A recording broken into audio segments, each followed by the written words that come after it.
S மக்களே, இன்றைக்கி முடிஞ்சது எபிசோட் 31. ஃபர்ஸ்ட் ஆஃப் ஆல் எல்லாருக்கும் ரொம்ப ரொம்ப ரொம்ப ஹாப்பி நியூ இயர் 2026. எல்லாருக்கும் ரொம்ப சூப்பராக அமையட்டும்னு நான் வேண்டிக்கிறேன். வீடியோ கேட்குற எல்லாருக்குமே 2026 ரொம்ப வெற்றிகரமான வருஷமாக அமையும். ஓகே, இப்போ நம்ம ரிவ்யூக்குள்ளே போயிடலாமா? அண்ட் ரிவ்யூ கேட்குற நிறைய பேருக்கு என்னோட கருத்தோட உடன்பாடு இருக்காது. ஸோ ப்ளீஸ் நீங்கள் திவ்யா பிஆர் டீமாவோ இல்லை திவ்யா ஃபேனாவோ இருந்தீங்கன்னா தயவு செஞ்சு கிளம்பிடுங்க. எனக்கு அந்த அம்மா மேலே எந்த நல்ல அபிப்பிராயமும் இல்லை. அதுவும் இன்றைக்கி பச்சையாக தெரிஞ்சது அவங்க எவ்வளோ தூரத்துக்கு எப்படி வம்பளுக்குறாங்க அப்படிங்கிறது. நான் ஏன் இதை இவ்வளோ ஸ்ட்ராங்காக சொல்கிறேன் அப்படின்னா, விக்ரம் பார்வதியவே ஹேண்டில் பண்ணவர். பிஆர் டீம் இல்லாமல் இருக்கிறவங்களுக்கு தெரியும் பார்வதி அவர் எப்படி லெஃப்டில் ஹேண்டில் பண்ணிட்டு போவார் அப்படின்னு. அப்படிப்பட்ட விக்ரமே டென்ஷன் ஆகி உச்சி கோவத்துக்கு போகிறார் அப்படின்னா, திவ்யா அவ்வளோ இரிட்டேட் பண்ணுறாங்க. நம்ம 1 ஹவரில் பார்க்குறது கொஞ்சம் தான். லைவில் என்ன கருமத்தை கட் பண்ணாங்க வீக்கெண்ட் எபிசோடில், ஏன் அவர் அவ்வளோ டென்ஷன் ஆகிறார் அப்படிங்கிறதெல்லாம் தெரியலை சீரியஸாகவே. அதே மாதிரி இன்றைக்கி நீங்கள் பார்க்கணும், நிறைய இடத்துல அவங்க விக்ரமை ட்ரிகர் பண்ணி விளையாண்டுக்கிட்டு இருந்தாங்க. அது ஏன் யாருக்கும் புரிய மாட்டேங்குதுன்னு தெரில. அதே மாதிரி விக்ரம் அவ்வளோ ஈஸியாக அவ்வளோ ஹைப் போகிற ஆள் கிடையாது. சும்மா நடிக்கிறாரு கொள்றாருன்னு எல்லாரும் சொல்லும் போது எனக்கு அவ்வளோ கோவம் வருது. அவர்கிட்ட பேசிக்காகவே ஒரு கோவம் இருக்குது, அதை கண்ட்ரோல் பண்ணிக்கிற தன்மையும் இருக்குது.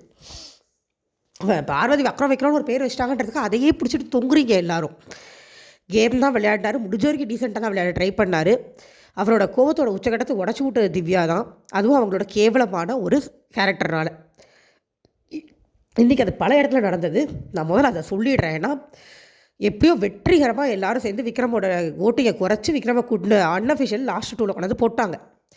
இப்போ போன வாரம் கனி, இந்த வாரம் விக்ரம், அடுத்த வாரம் இப்போ Sabari ticket to finale win பண்ணலைன்னா சபரியும் அவுட்டு, சுபிக்ஷாவும் அவுட்டு, முடிஞ்சு போச்சு. மொத்தத்துலேயும் ஃபுல் டாக்ஸிக்கான 5 பேரை ஃபைனல்ஸுக்கு கூட்டிகிட்டு போய் அதில் சூப்பர் டாக்ஸிக் யார் அப்படின்னு பார்த்து தான் டைட்டில் கொடுக்க போகிறாங்க அப்படின்னு தான் எனக்கு தோணுது. சீரியஸாக என்ன நடந்தது, நான் முதல்ல விக்ரம் திவ்யா விஷயத்தை மட்டும் முதல்ல அட்ரஸ் பண்ணிடுறேன். ஒரு டாஸ்க் 4 நடக்கும்போது அந்த கிளாக் மாதிரி 2 முள் சுற்றிகிட்டே இருக்கும். அதை இவங்க எகிரி குதிக்கணும், இதான் டாஸ்க். விக்ரம் உடம்பை வச்சுக்கிட்டு அவரால் ரொம்பலாம் எகிரிலாம் குதிக்க முடியாது, அது ஃபேக்ட். விக்ரமுக்கு எதிராக திவ்யாவை போட்டது டீம். இதில் விக்ரம் எதுவுமே பண்ணலை. விக்ரம் ஏறி குதிக்கும் போது அவரோட கால் தட்டிடுச்சு அந்த ராடில். அதே மாதிரி எதிரில் இருந்த திவ்யாவுக்கும் தட்டிடுச்சு. இந்த மேடம் என்ன சொல்கிறாங்க, கேம் முடிஞ்சோடனே திவ்யா மேடம் சொல்கிறாங்க, உங்களால் தான் நான் தோற்றேன், ஆனால் உங்களை குறை சொல்ல, இருந்தாலும் உங்களுக்கு அதில் ஒரு சந்தோஷம், நான் மூஞ்சியை பார்த்தேன் அப்படின்னு வேணும்னே விக்ரம் மேடம் ஒரு பழியை தூக்கி போட்டு போகிறாங்க. சொல்லப்போனால் அவர் ஷாக்காகி போய் தான் நின்றுருந்தார். திவ்யாவும் அவுட்டுன்னு சொன்னப்போ ஒரு ரியாக்ஷன் அவர் காட்டலை. க்ளோஸ்அப்பில் அவரை காமிச்சாங்க, சுபிக்ஷாக்கு பின்னாடி நின்றுருந்தார்.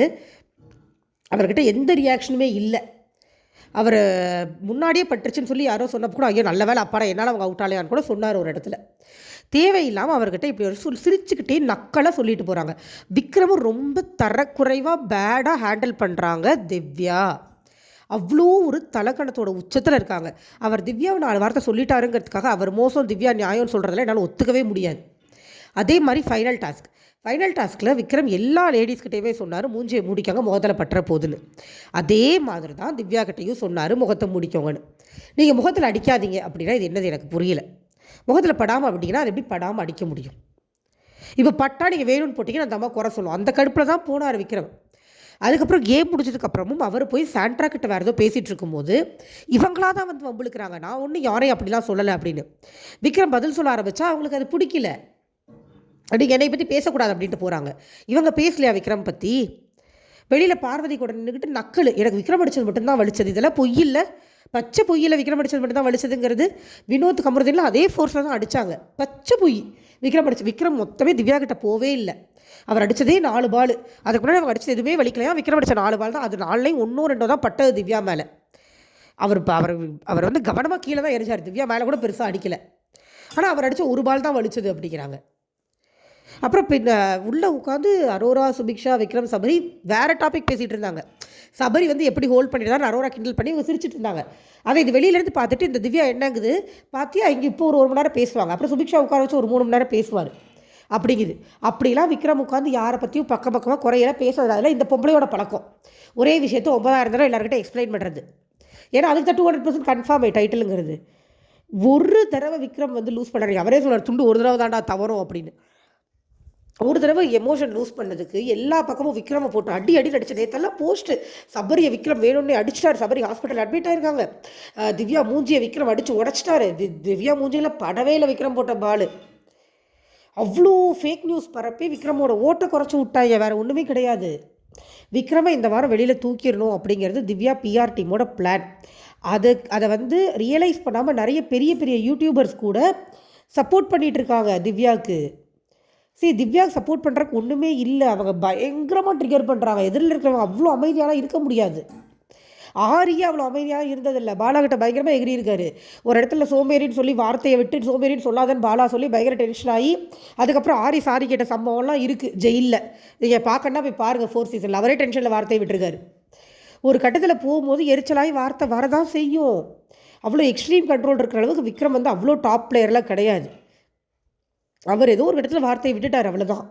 பட் அந்த இடத்துல எதிரில் இருக்கிறவங்க வந்து தப்பே பண்ணாமல் அவர் விட்டுருந்தா தான் நம்ம அவரை தப்பு சொல்ல முடியும். திவ்யா அவ்வளோ மோசம். சீரியஸாக ஒரு ஈகோ சென்ட்ரிக் மேனியாக் தான் அவங்க. இன்றைக்கி அந்த ஈகோ சென்ட்ரிக் மேனியாக்குன்ற வார்த்தை இன்றைக்கி அவங்க ப்ரூஃப் பண்ணாங்க, லிட்ரலி ப்ரூஃப் பண்ணாங்க. ஆனால் அதை யாருமே ஒத்துக்க மாட்டாங்க. திவ்யா பிஆர் டீம் ஃபுல்லாக அவங்களுக்கு விட்டு கொடுத்துட்டு தயவு செஞ்சு கமெண்ட்டில் வராதிங்க, தூக்கி விட்டு போயிடுவேன் நான். ஏன்னா எனக்கு கொஞ்சம் கூட அவங்க கேம் பிளே பிடிக்கல. இதுக்காக நான் நீங்கள் ரிவ்யூ பண்ண வேண்டாம், நீங்கள் மோசம்லாம் என்ன சொன்னீங்களா நான் தூக்கி விட்டு போயிடுவேன் கமெண்ட்டை சீரியஸாக. அவ்வளோ துட்டுக்கு பின்னாடி நக்கல் அடிச்சுட்டு போகிறாங்க விக்ரமுக்கும் உங்களுக்கு ஒத்து வரல. அவர் அவங்கள பற்றி எக்ஸ்பிளைன் பண்ணும்போது கூட கிண்டல் பண்ணல, சீரியஸாக தான் பண்ணுறாரு. இது கிண்டல் பண்ணி சிரிக்குது பின்னாடி. இதுக்கு முட்டு கொடுக்கறதுக்கு ஒரு கூட்டம் வேறு. நல்ல பெரிய பெரிய ரிவ்யூவர்ஸ்லாம் இவங்களுக்கு முட்டு கொடுக்குறாங்க உட்காந்துக்கிட்டு. அவங்களோட இது புரியாமல், ட்ரிகரிங் பாயிண்ட் புரியாமல், எனக்கு என்ன சொல்கிறதே தெரியல. வரிசையாக பார்க்கணுன்னா ஒரு ஃப்ளோவாக போவோம். காலையில் பாட்டை போட்டு எழுப்பி விட்றாங்க எல்லாரையும். இந்த சாண்ட்ரா உட்காந்து கனி போனதுக்கப்புறமும் கனி மேலே வன்மத்தை கொட்டிகிட்டு இருக்குது. கனி இருந்ததுனால தான் வந்து சபரி விக்ரம்லாம் என்கிட்ட பேசவே இல்லை. கனி போனதுக்கப்புறம் எல்லோரும் வந்து பேசுகிறாங்க. கனி ஒரு இடத்துல கூட போய் சாண்ட்ரா கிட்ட பேசாதீங்கன்னு யாரையுமே சொன்னதில்லை. அவங்க எல்லாருமே அவங்கள்ட்ட ஏற்கனவே பேசிட்டு தான் இருந்தாங்க சாண்ட்ராட்ட. சாண்ட்ரா தான் மூஞ்சியை காமிச்சு எல்லார்ட்டையும் அதிகமாக பேசி கத்தி அமிச்சிட்டு இருந்தாங்க. இப்போ சாண்ட்ரா மாறிட்டாங்கன்றதுனால சாண்ட்ராட்ட வந்து பேசுகிறாங்க. ஆனால் சாண்ட்ரா பார்வதி கிட்ட கனி மேலே பழியை போட்டுட்ருக்கு. சாண்ட்ரா இந்த வார்த்தையை இந்த வீட்டில் வேறு யார்கிட்டையுமே சொல்ல முடியாது, பார்வதி கிட்ட மட்டும்தான் சொல்ல முடியும். இது ஒரு ஹாஃப். இதுக்கப்புறம் பார்வதி வந்து எனக்கு இந்த மாதிரி விக்ரம் கிட்ட சபரிக்கிட்டலாம் ஒரு மாதிரி கரெக்ட் ஆகிடுதுடி அப்படின்னு எனக்கு சொல்லிட்டு இருந்துச்சு. அடுத்து மறுபடியும் கனி மேட்ரு. குடிச்சிட்டு வந்த பார்வதி திருப்பி சாண்ட்ராட்ட வந்து எனக்கு இந்த அரோரா கனி மாதிரி இருக்காடி, என்னதான் இன்டெலிஜென்ட்டாக தெரிஞ்சாலும் பின்னாடி பயங்கரமான விஷயம். அதான் இன்டெலிஜென்ட் ஒத்துக்க பார்வதிக்கு மனசு வரல. கனி தான் போயிட்டாங்க. அதுக்கப்புறம் எதுக்கு அவங்கள பற்றி தப்பாக பேசிட்டு உட்காந்துருக்கீங்க வீட்டுக்குள்ளே? இது என்ன தெரியுமா, விஜய் சேதுபதி கொடுத்த இடம். சாண்ட்ராவை உள்ளே வச்சுட்டு கனி மாதிரி ஒரு நல்ல பொண்ணை வெளியில் எலிமினேட் பண்ணாங்கல்ல, தேவை தான் கனிக்கு. போய் இந்த கேடுகிட்ட ஷோவுக்கு இந்த சாக்கடைங்களோட போனாங்கல்ல, அவங்களுக்கு தேவை தான். சீரியஸாகவே இது சாக்கடைன்னு தெரியாமல் வந்து விழுந்தவங்க தான் கனி, சபரி, விக்ரம் மாதிரி ஆளுங்கள்லாம். அவங்கெல்லாம் இந்த சீசனில் இருந்திருக்கவே கூடாது. கேவலமான ஆளுங்க கூட. அரோராவை பற்றி பேசிகிட்டு இருக்காங்க நம்ம பார்வதி மேடம், கனி மாதிரி விஷோண்டி அவ அப்படின்னு. அடுத்த டாஸ்க் வருது, அந்த மணிக்கோடு சுற்றுற டாஸ்க்கு. ஃபஸ்ட் ரவுண்ட்லேயே வந்து யார் அவுட் ஆகிறாங்க, விக்ரம் தான் அவுட் ஆகிறாரு. விக்ரம் அவுட் ஆனதுனால திவ்யாவும் அவுட்டுன்னு சொல்கிறாங்க. திவ்யா பிக் பாஸை கேட்டுக்கிட்டே இருக்காங்க, நான் ஒன்றுமே பண்ணல, பிக் பாஸ் அது அடிச்சிருச்சு, பிக் பாஸ் விக்ரம்னால தான் அடிச்சதுன்னு சொல்லிட்டு இருக்காங்க. பிக் பாஸ் காத்திருக்க சொல்லும்போது ஒரு அழுகை. இப்போ இந்த அழுகை ஃபேக்காக தெரியாது எல்லாருக்கும். விக்ரம் அழுதா மட்டும் அது போய், திவ்யாவில் தான் அது ஃபீலிங் நஜம், இப்படி தான் சொல்லிட்டு தெரியுவாங்க வெளியில் இருக்கிறவங்க. ஆளுனதுக்கப்புறமா இவர் பிக் பாஸ் பார்த்துட்டு இல்லை நீங்களும் அவுட்டுன்ட்டார். அப்போ அவர் பார்த்துட்டு சொல்கிறாருன்னா இந்த பொம்பளை ஒழுங்காக குதிக்கலான்னு தான் அர்த்தம். அது தெளிவாக சபரி ஒரு இடத்துல சொல்லியிருப்பார். எதிரில் இருக்கிறவங்க தடுமாறும் போது நம்ம தடுமாறாமல் இருக்கணும், அதுதான்டா கேமே அப்படின்னு. ஏன்னா அதே மாதிரி சபரிக்கு எதிரில் சுபிக்ஷா இருப்பாங்க. சுபிக்ஷா காலில் இது பட்டப்போ சபரி தப்பிச்சிருப்பார். அதை மாதிரி விளையாடணும். அதை விளையாடாமல் விக்ரம் மேலே குறை சொல்லிட்டு உட்காந்துருக்குது இந்த திவ்யா மக்கு. ஸோ ஃபஸ்ட்டு விக்ரம் அவுட், அடுத்த திவ்யா அவுட். அடுத்து வினோத்துக்கு ஓவராக ஜம்ப் பண்ணி கீழே காலை வச்சுட்டு அவர் அவுட் ஆகிட்டார். வினோத்துக்கு வந்து நிதானம்னா கிலோ என்ன விளையான்னு கேட்கக்கூடிய ஆள். அவர் எவ்வளோ தூரத்துக்கு நிதானம் இல்லாத ஒரு புவர் கேம் பிளேயர்னு நீங்கள் டிக்கெட் டு ஃபினாலே பார்க்கலாம். ஆனாலும் அவருக்கு பயங்கரமான ஓட்டிங் இருக்குது, அவர் தான் டாப்பில் இருக்கார். எதை பேஸ் பண்ணி ஓட்டு வருதுங்கிறது கடந்த 4 சீசனாகவே நம்மளுக்கு தெரியலன்றனால அதில் பேசுகிறதுக்கு ஒன்றுமே இல்லை. வினோத் அவுட். அதுக்கப்புறமா சுபிக்ஷா அவுட், அரோரா அவுட். அதுக்கப்புறம் எப்படி விக்ரம் திவ்யா அவுட் ஆனாங்களோ அதே மாதிரி பார்வதியும் சாண்ட்ராவும் அவுட் ஆனாங்க. பார்வதி கால் ஸ்லிப்பாகி சாண்ட்ரா அவுட் ஆனாங்க. ஒருத்தர் ஒரு வார்த்தை குறை சொல்ல திவ்யா மாதிரி கேவலமாக யாருமே பண்ணலை. அதுக்கப்புறமா கடைசியாக கமருதீனோ சபரி மட்டும் நின்றுட்டு இருந்த இடத்துல கமருதீன் அவுட் ஆகிட்டார். சபரி வின்னர், சூப்பராக இருந்தது. இது முடிச்சு உள்ளே போகும்போது தான் இந்த திவ்யா வந்து இந்த வன்மத்தை கொட்டிட்டு போகுது. நான் அது அவுட் ஆகும்போது நீங்கள் பார்த்தீங்க, நீங்கள் சிரிச்சிங்க, நான் பார்த்தேன் விக்ரம் அப்படின்னு. அவ்வளோ நேரம் சிரிச்சிட்டு இந்த மனுஷன் முகம் மாறிடுச்சு. அவங்க முதல்ல சொல்லும்போது அவர் சிரிச்சுட்டு தான் இருந்தார். நான் உங்களை தப்பாக சொல்ல வைக்கிறேன், ஆனால் நீங்கள் விழுந்ததுனால தான் நான் விழுந்தேன், நான் அவுட் ஆனோடனே என்ன திவ்யானோடனே சிரிச்சிட்டே தான் பேசினார். அது போகிற போக்கில் வன்மத்தை இருந்தாலும் நான் அவுட் ஆனவங்களுக்கு ஒரு சந்தோஷம் மூஞ்சியில் பார்த்தேன். வன்மத்தை கொட்டும் போது தான் அந்த இடத்துல அவருக்கு டென்ஷனே ஆகுது. உள்ளே போய் புலம்புறாரு. உள்ளே போய் சபரிட்ட புலம்புனே சபரி வந்து வேறு வேலையில் ஃப்ரீயாக விடுறாருன்னு, இல்லைடா நான் விட்டுருவேன், துண்டு ஒரு தடவை தான் தவறும், சும்மா சும்மா தவறாது அப்படின்னு சொல்லி அவரும் ஒரு ஃபார்மில் தான் இருக்கார். இதுக்கிட்ட போய் வாயை கொடுக்கக்கூடாது இனிமே அப்படின்னு. என்னோடய பீக் லெவல் கோவம் வந்துருச்சுன்னா எனக்கு திருப்பிலாம் வராது அப்படிங்கிறார் அவர். அது வந்ததுக்கு காரணம் திவ்யாவோட ஒரு ஒஸ்ட்டான ஒரு ஆட்டிடியூட். அதை யாரும் ஒத்துக்க மாட்டாங்க, ஒன்றும் சொல்கிறதுக்கு இல்லை. அதுக்கப்புறமா மறுபடியும் இந்த டாஸ்க் முடிஞ்சிருது இல்லையா, அந்த சுற்றுற டாஸ்க் இது முடிஞ்சோடனே கமருதீன் போய் பார்வதி கை கொடுத்து கட்டி பிடிக்கிறாரு. இதில் நம்ம இனிமேல் பார்வதி எங்கேருந்து திட்டுறது? அப்பயே விக்ரம் கூட்டு அட்வைஸ் பண்ணுறாரு, என்னடி பண்ணுறீங்க கம்முன்னு இருக்கடின்னு. அதே மாதிரி இவங்க டீ போட்டுட்ருக்கும்போது சாண்ட்ராவும் அட்வைஸ் பண்ணுறாங்க பார்வதிக்கு, கமருதீன்கிட்ட போகாத அசிங்கம் அப்படின்ற மாதிரி சொல்லிட்டுருக்காங்க. ஆனால் சாண்ட்ரா கமருதீன் மேலே வன்மத்தை கொட்டுறதுலாம் ரொம்ப ஓவர். இவங்க என்னமோ ஒழுக்கம் மாதிரி. கமருதீன் வந்து திவ்யா கிட்ட சாண்ட்ரா பற்றி கம்ப்ளைண்ட் பண்ணிகிட்டு இருந்தார். அந்த அம்மா என்னமோ ரொம்ப ஒழுக்கம் மாதிரி பேசுது, பிரஜன் கிட்ட இருக்கிறத பற்றி பேசுனா அவங்க சும்மா இருப்பாங்களா, தேவையில்லாமல் பேசிகிட்டு இருக்காங்க, அவரும் புலம்பிகிட்டு இருந்தார் ஒரு பக்கம். அதையும் திவ்யா ஜாலியாக கேட்டிருந்தாங்க. இந்த திவ்யா தான் நல்லவங்க நம்ம ஃபயர் விட்டுட்டு இருந்தோம் கொஞ்ச நாள் முன்னாடி. சாண்ட்ரா பற்றி தப்பாக பேசாதுன்னு ஒரு வார்த்தை வரல திவ்யா வாயிலிருந்து. சும்மா முட்டு கொடுத்துட்டு இருந்துச்சு. சாண்ட்ரா கமருதீன் சொல்கிறது சிரிச்சுக்கிட்டு இருந்தாங்க உட்காந்து. சீரியஸாகவே வந்து விஜய் சேதுபதி சொன்ன மாதிரி திவ்யா கன்னிங் கேம் தானோ அப்படின்னு எனக்கு இப்போ தோணுது. இத்தனை நாள் தோணலை, ஆனால் இப்போ தோணுது. அப்போ திவ்யாவும் எல்லாத்தையும் நம்ம பார்க்காததே அவர் பார்த்து தான் அந்தளவுக்கு திட்டிட்டு போய்டாரு, தேவையில்லாமல் விஜய் திட்டோமோ என்னமோ அப்படிங்கிற மாதிரி தான் எனக்கு இருக்குது. ஏன்னா திவ்யா அவ்வளோ கேவலமாக பண்ணிகிட்டு இருந்தாங்க. இது முடியுது. இதெல்லாம் முடிஞ்சதுக்கப்புறம் மறுபடியும் அடுத்த டாஸ்க் வருது. அதான் அந்த ஹோல்டு பண்ணுற டாஸ்க். ஒரு கையை மட்டும் மேலே வச்சு அந்த டோரை ஹோல்ட் பண்ணிக்கணும். அதுக்கு மேலே மாவு இருக்கும். கை தவறி மாவு தலையில் கொட்டிடுச்சுன்னா அவுட்டு. இதில் உள்ள பொண்ணு அரோராவால் சுத்த முடியல, பாவம் ரொம்ப ட்ரை பண்ணாங்க. பட் அவங்களுக்கு கைவலி அவங்களால முடியலை, ஸோ விட்டுடுறாங்க. அதுக்கப்புறமா இவங்க அதில் பார்வதி ஒரு வன்மத்தை கொட்டுச்சு. ஒரு கையால் ஹோல்ட் பண்ணிக்கணும், இன்னொரு கையால் அந்த மேன் இருக்கிற தாப்பால் ரிலீஸ் பண்ணணும். அது அரோராவால் பண்ண முடியல. சுபிக்ஷா வந்து நான் பண்ணி விடட்டுமான்னு கேட்கும்போது பிக் பாஸ் பதில் சொல்கிறதுக்கு முன்னாடி பார்வதி, நீ சும்மா ரெடி, இது கேம் டி, அப்படி தோக்கணுமா அரோரா. ஆனால் கடைசியில் பிக் பாஸே போய் திறந்து விட சொல்லிட்டார். இது மூஞ்சி போய் எங்கே வச்சுக்கும் தெரியல பார்வதி. கடைசியில் விளையாண்டாங்க, அரோரா அவுட்டு. ரெண்டாவதாக வினோத் தலையில் மாவு விழுந்துருச்சு. வினோத்துக்கு அது ஹைட்டே செட் ஆகலை. அவரால் நிதானமாக விளையாட முடியாது, அதுதான் பாயிண்ட்டு. அவுட் ஆகிட்டார், போயிட்டார். விக்ரமும் அவுட். விக்ரம் தலையிலையும் மாவு கொட்டிடுச்சு, விக்ரமும் அவுட். அதுக்கப்புறமா இவங்க கமருதீன் அவுட் ஆகிட்டார். சாண்ட்ரா அவுட் ஆனாங்க. அதுக்கப்புறம் கமருதீன் அவுட் ஆனார். அவுட் ஆனவங்க பாலை கொண்டு நிற்கிறவங்க மேலே எரியலாம். எல்லாரும் ஆளுக்கு ஒப்புக்கா எரிஞ்சிக்கிட்டு இருந்தாங்க. பார்வதி மேலே விக்ரம் எறியும் போது பார்வதி சொல்கிறாங்க, திவ்யா மேலே போய் எறிடா, என் மேலே மட்டும் எரியறான்னு சொல்லும்போது விக்ரம் எனக்கு வம்பே வேணாம், நான் அந்த பொம்பளை பக்கமே போக மாட்டேன் அப்படின்ட்டாரு. அவர் ரொம்ப நேரம் போகலைங்க, கடைசி வரைக்கும் போகல.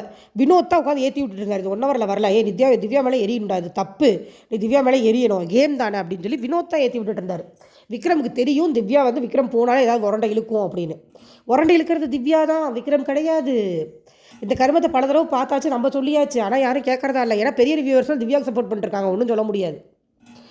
அதுக்கப்புறமா பார்வை அடிச்சுட்டு இருந்தாங்க, சுபிக்ஷாவையும் அடித்தாங்க. சுபிக்ஷா அவுட் ஆகி போயிட்டாங்க கை வழியில். ஸோ நின்றுட்டு இருந்தது பார்வதியும் திவ்யாவும் தான். கடைசியில் மாற்றி அடித்தாங்க. விக்ரம் ரொம்ப நேரம் திவ்யா கிட்ட போல. கடைசியாக தான் சரி ஓகே கேம் தானே, ஒரு 4 பால் அடிப்போன்னு போகும்போது அவர் மூஞ்சியை முடிக்கோங்கன்னு பார்வதிக்கு சொன்னார், சாண்ட்ராக்கும் சொன்னார். சபரியை விட்டேன் பாருங்கள். முதல்ல விக்ரம் வந்து அடிக்கும்போது சபரி படக்கூடாத இடத்துல பட்டுறது பாவம். ஆனால் அது அவர் நிஜமாக வேணும்னு அடிக்கலைங்க. அதுக்கும் எதையாவது தூக்கிட்டு வருவாங்களா என்னன்னு எனக்கு ஒன்றும் தெரியல. ஒரு ஃபோர்ஸில் எரிஞ்சாலும் அது பட்டுச்சு. பட் சபரி ரொம்ப ஸ்போர்ட்டிவாக எடுத்துக்கிட்டாரு. அடுத்த தடவை பால் அடிக்கும்போது விக்ரம் சொல்லிட்டாரு, திரும்பி நில்டா, தயவுசெஞ்சு திரும்பி நெல், முன்னாடி பட்டுற போதுன்னு சொல்லிட்டு பின்னாடி தான் அடிச்சிட்டு இருந்தாங்க. அவர் விழுந்தார், அழுதார்.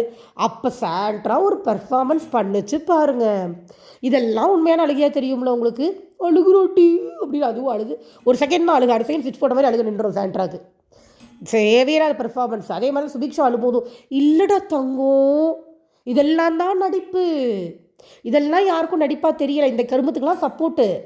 உண்மையிலே ஒரு மனுஷன் அழுதான் உங்களுக்கு நடிப்பாக தெரியுது. நான் என்ன சொல்கிறதுன்னு எனக்கு சீரியஸாக தெரியல.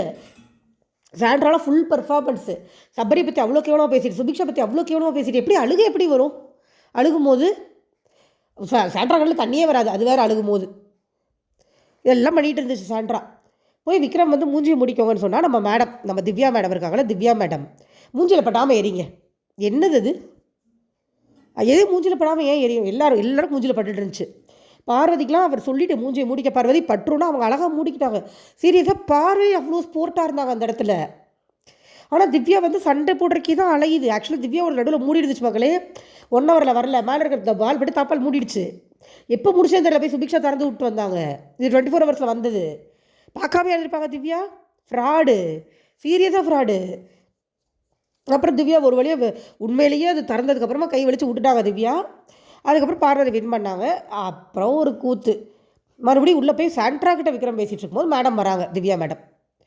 இந்த மாதிரி நான் ஒன்றும் யாரையும் மூஞ்சில் அடிக்காதீங்கன்னுலாம் சொல்லலை, போய் வந்த உடனே அப்படி தான் சொன்னாங்க, மூஞ்சில் அடிக்காமல் அடிக்கன்னு தான் சொன்னாங்க. ரெக்வஸ்ட்டாக சொன்னாங்களா, மூஞ்சியில் பட்டுற போது போடுங்க ரெக்வஸ்ட். இங்கே வந்துச்சு திவ்யா வாய்ஸில். திவ்யா அரோரா கிட்ட ரெக்வஸ்ட்டாக சொன்னாங்க, அடிச்சிடாதீ மூஞ்சிலான்னு. விக்ரம் கிட்ட ரெக்வஸ்ட்டாலாம் சொல்லலை, பொய் ரெக்வஸ்ட்டாக சொன்ன. விக்ரம் தான் நல்லா கேட்டார், அங்கே ஒரு டோனில் பேசுகிறது, இங்கே ஒரு டோனில் பேசுகிறது அப்படின்னு. உடனே ஒன்றுமில்லாத விஷயத்துன்னு ட்ராமா போடுறாரு. ஏன்னா இந்த மேடம் இருக்கிற தப்பு எக்ஸ்போஸ் ஆயிரும்ல. அதனால் இப்போ விக்ரம ட்ராமான்னு சொல்லிட்டு இருக்கிறது. நீ தாம்மா ட்ராமா போடுறேன்ட்டு போனார். அப்புறம் லொடன் பேசிட்டே இருந்துச்சு. வந்து ஏமா தயவு செஞ்சு மடிச்சிருமா, வாயை மூடுமா அப்படின்னாரு. அதுவும் உடனே என்னையும் மடிச்சிருங்க அப்படிங்குது, விட்டுரு அப்படின்ட்டு போயிட்டார். மறுபடியும் இது என்ன பண்ணுது, வெளியில் வந்து பாருக்கிட்ட சொல்லி சிரிக்குது, எனக்கு விக்ரம் அடிச்சது தான் வடிச்சது அப்படின்ட்டு மறுபடியும் உள்ளே போய் சொல்லுது யார்கிட்டையும். பேசிகிட்டு இருக்காங்க பாரு, மறுபடியும் பேசுவாங்க, என்னை பற்றி தான் பேசிகிட்டே இருப்பாங்க அப்படிங்குது. இதெல்லாம் ஒரு மனுஷியாவே அவங்க மதிக்கிறது இல்லை. இதுக்கிட்ட போகிறதே வேண்டாம்னு தான் பார்க்குறாங்க. கேமாக போயிடுச்சு, வேறு வழி இல்லைன்னு போனால் அது உரண்டு எடுத்துக்கிட்டே இருக்குது. அவர் சொல்கிறாரு, உனக்கும் எங்களுக்கும் செட்டாலஜி, விட்டுருங்க, நான் சாண்ட்ராட்ட பேசிக்கிறேன்றாரு. என்னை பற்றி பேசக்கூடாது. இதுதானே விளையாண்டுச்சு கேமை, வேறு யாரை பற்றி பேசுறது? ஐயோப்பா, இவ்வளோ பிஆர் டீமு இவ்வளோ பேர் கண்மூடித்தனமாக இருந்தால் என்ன பண்ணுறதுன்னு எனக்கு தெரியல மக்களே. என்னோட கெஸ் வந்து இந்த வாரம் விக்ரம் போயிடுவார், 100% போயிடுவார்னு தான் தோணுது. அனுப்பிச்சி விட்ருங்கன்றேன் நான். கனியில் வெளியில் போய் நிம்மதியாக இருக்கட்டும், விக்ரம் வெளில போய் நிம்மதியாக இருக்கட்டும், இந்த டாக்ஸிக் குரூப்பே விளையாண்டுக்கட்டும். இதுக்கப்புறம் என்ன வரப்போகிறது என்ன, ஒரு வாரம் பணப்பெட்டி, இன்னொரு வாரம் செலிப்ரேஷன், அதுக்கு அடுத்து ஃபைனல்ஸ், அவ்வளோதானே. பணப்பெட்டி வாரத்தில் செலிப்ரேஷனும் நடந்துணும்னு நினைக்கிறேன். அதுக்கு அடுத்த வாரம் ஃபைனல்ஸ், அவ்வளோதான். கண்டென்ட்டே இல்லை. விக்ரம் வெளில போயிட்டு உள்ளுக்குள்ளே இதுவாக வரட்டும், அவர் கெஸ்ட்டாகவே வரட்டும், கண்டஸ்டண்ட்டாக அவர் இருக்கவே வேண்டாம். ஏன்னா இவ்வளோ அசிங்கப்படுத்துகிறாங்க, கேவலப்படுத்துகிறாங்க ஒருத்தவங்க. அவங்களுக்கு ஊரே சப்போர்ட் பண்ணுது. வீக்கெண்டில் விஜய் வந்து எப்படி அந்த ஃப்ராடு ஈகோ சென்ட்ரிக் மேனியாக்கு கோலத்தனம் அயோக்கியத்தனம் அதை வச்சே ஓட்டிடுவார். கண்டிப்பாக விக்ரம் அடிச்சே ஓட்டிடுவார். சனிக்கிழமை ஃபுல்லாக எலிமினேட் பண்ணி விட்ற போகிறீங்க ஞாயிற்றுக்கிழமை. அதுக்கு எதுக்குங்க அவர் உள்ளே இருக்கணும், வெளியிலே வந்துடட்டும்னு இருக்குது. எனக்கு சீரியஸாக எலிமினேட் ஆகி கூட போயிடட்டும்.